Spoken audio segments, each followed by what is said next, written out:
everyone, c'est Léo. Alors on est le 27 ? On est le 27 juillet.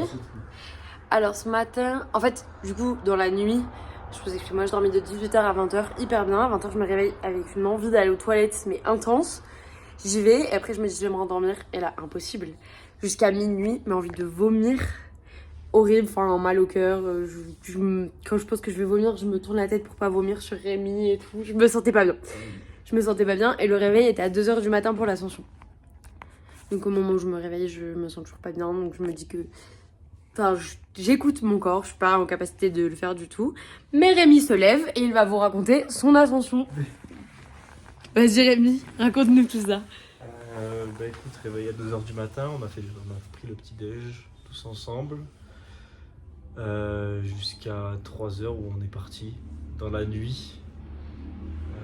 Et puis arrivé là-haut, on a mis je crois un truc du style 5 ou 6 heures.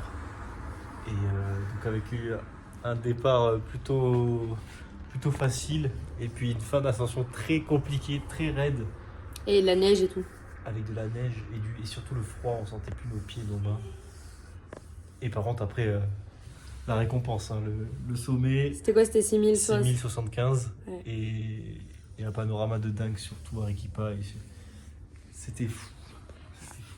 Voilà, et ils sont descendus en courant, ils ont mis 5 heures à monter et ils sont descendus en 30 minutes. Oui, c'est donc descendu en 30 minutes. Parce que c'était que du sable. Dans la descente, il y avait deux parties différentes. Une partie un peu plus tassée où on est monté, et la descente c'était vraiment que du sable, un peu de la cendre, donc moelleuse où on s'enfonçait un petit peu et du coup on pouvait courir.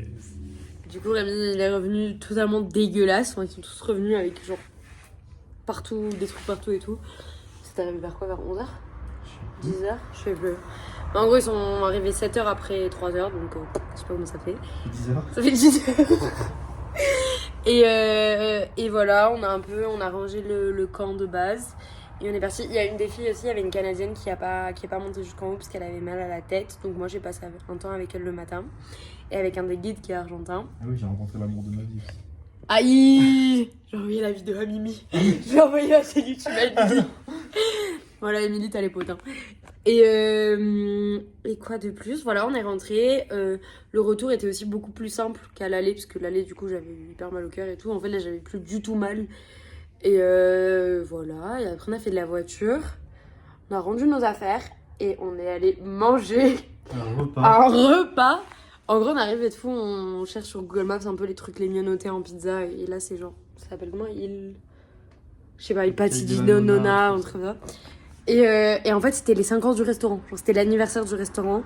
Donc il y a eu un concert, il y a eu des dégustations de bière gratuites et on s'est grave fait plaisir. Je pense que c'est le plus gros resto qu'on a fait depuis qu'on est arrivé. Genre, là, il y a deux clientes qui arrivent et qui c'est? C'est les Canadiennes. C'est les Québécoises avec qui on a fait l'ascension. Genre tout le monde est venu se péter le bide parce qu'on avait faim et on a trop bien mangé. On a pris une bruschetta en entrée.